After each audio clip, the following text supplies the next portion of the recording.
श्री गुरुभ्यो नमः। आज हम लोग श्री विद्या के कुछ बिंदुओं पर विचार करेंगे।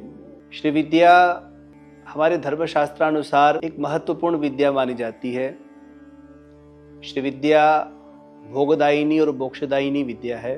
श्री विद्या जिसे राजराजेश्वरी, ललितांबा, षोडशी आदि के रूप से भी जाना जाता है। श्री विद्या परंपरा से प्राप्त होती है और अत्यंत गोपनीय होती है। साधक के अंदर जब पात्रता होती है तो गुरु उसकी पात्रता को देख करके, अधिकारी जानकर के ही उसको उन महान विद्या की दीक्षा प्रदान करते हैं। श्री विद्या जिससे हमें प्राप्त हो रही है वे गुरु परंपरा से आराधक होना चाहिए,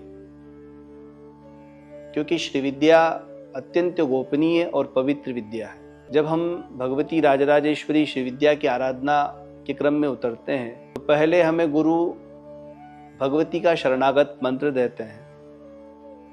फिर हमारी पात्रता और योग्यता को देख करके उसके क्रम में हमें आगे बढ़ाते हैं। क्रमशः महागणपति है, बाला है, आदि आदि। तो श्री विद्या की आराधना के लिए सर्वप्रथम हमारी योग्यता, पात्रता होना आवश्यक है और गुरु का सानिध्य होना अत्यंत आवश्यक है। बिना गुरु के भगवती श्री विद्या की आराधना नहीं करना चाहिए। जैसे तो माता की आराधना हम कभी भी करें कल्याणदायिनी होती ही है, परंतु जब हम पात्रता, योग्यता के आधार पर और उसके विधि निषेध को जानकर के, शास्त्रानुमोदित होकर के साधना करते हैं तो वह कल्याणकारिणी होती है, हमारे लिए उत्तम मानी गई है। इसलिए जिन्हें भी श्री विद्या की साधना करना है उन्हें ध्यान रखना चाहिए कि पहले वे किसी अच्छे गुरु का वर्ण करें और फिर उनकी सन्निधि में रह करके ही उनके बताए हुए मार्गानुसार श्री विद्या की आराधना करें। 10 महाविद्याएं हैं हमारे यहाँ: